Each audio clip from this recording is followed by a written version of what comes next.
Where you at, Josh? Josh, Right. man, Josh unfortunately had the privilege, not a privilege. He had to sit with me all weekend. You know, and that's, you know, Brad called me. He said, man, he said, I was at work and I had to work late. I guess it was Thursday when you sent it to me, wasn't it? He's like, man, I need you to call me if you can. And I was busy. I worked at 10:30 that night, and I was like, man, what's going on? He said, I need you to sit in the stand. Can you be a direct volunteer? I said, yeah, I can do that. Didn't know what I was getting into, and man, I tell you though, me and Josh had a good time. So he packed. I got on to him yesterday. I said, man, you went hunting, you packed donuts, ate them all, didn't give me none. This morning when we got in that stand, I ain't lying, my stomach just, first thing he did was dug in that pack and had a pack of donuts. You know, so he had me covered today. You know, this weekend, Josh also made a decision for Christ. Right. And he and I, man, I was so blessed to sit in that deer stand with you over that stadium and just share his heart with me. Talk about the Lord and that was a beautiful sun. That was a beautiful sky, wasn't it?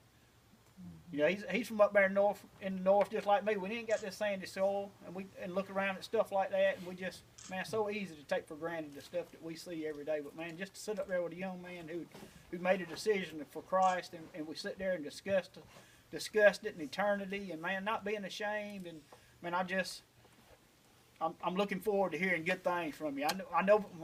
We sat there and saw them deer last night, and we sitting there debating. He wanted to kill a hog. Man, we saw them deer, and it was hard not for us. And then it's like, man, if they don't come out, so I may just go ahead and shoot a doe, and it done got dark then, you know. So, but we definitely wanted to kill something, but we didn't. But Josh, I appreciate you allowing me to sit with you this weekend. He's a wrestler too. I found that out when they was up there wrestling last night. He told me I wrestled in middle school, and I heard some of the rest of them. Yeah, he sure can wrestle. So, but Josh, you go in the head as number 6, so that is. Here you go, number 1, number 2, number 3, number 4, and number 6. Okay? Pork Chop has the honor. He said he wants to draw the name out the hat. So, hey, if you don't win, blame Pork Chop.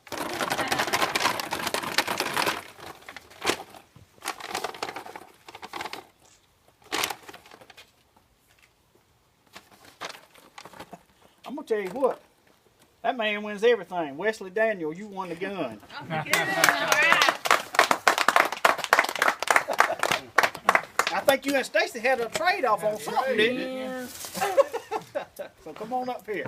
All right. This man is undefeated in a bunch of categories. Congratulations. Let Mr. Brad get that picture right there. All right. Hold it on. And a knife. That's what I'm talking about. She's coming with it. Here, you just keep video. Just keep video. I know Brad's fixing to have to go back there and do a license check and Smile, a bunch of other Stacy. stuff. Stacy, smile. There you go. That's right. All right, y'all look here. That flash popping, y'all. One more. And we'll let. All right, awesome. All right. Just to wrap everything up, guys, we cannot say enough for Rusty and Belinda and even Juicy and Austin.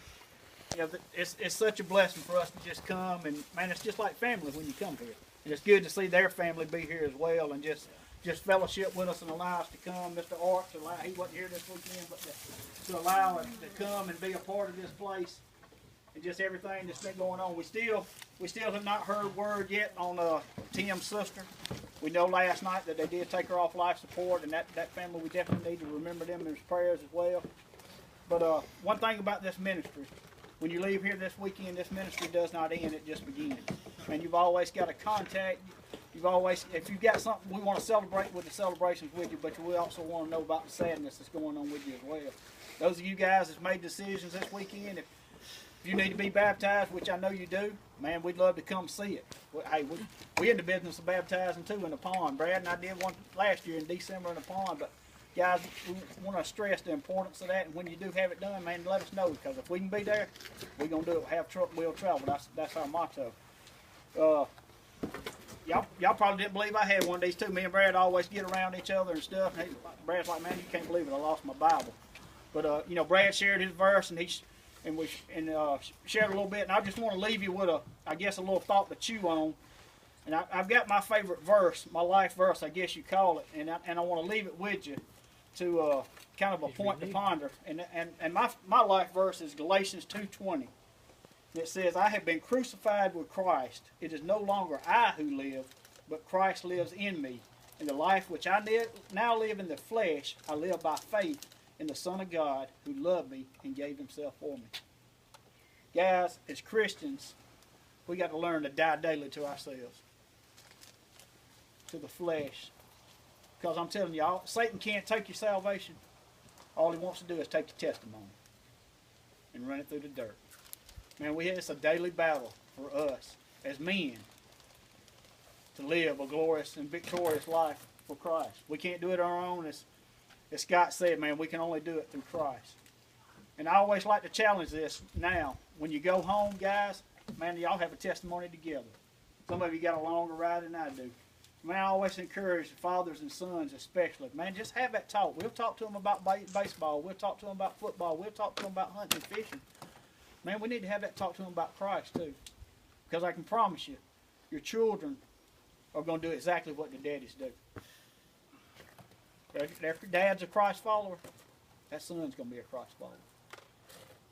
Dads, you're going to be the example for one day who those kids marry and how they treat their wives. And our wives need to be the example for the type of woman our children need to look for in a woman as well. Guys, I can't say enough for y'all allowing this ministry to be involved with you, because it's not ours, it's God's.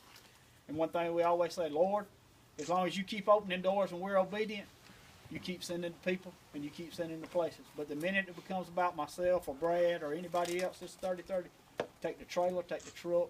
Don't ever let it be brought up again, because it is not about us, it's all about him. Guys, we love you. And I mean that when I say that. And this ministry only wants to do is represent him.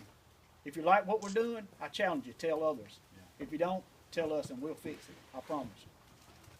With that being said, guys, we'll be ready to go. I'm going to pray and we'll be ready to go. But hey, that's right. We do want to get a picture with the Seeker shirts, and Rusty's got something for the biggest dose. So Johnny, you still got something coming to you. I know when everybody leaves, my first place I'm going to Big Lots and get me something free.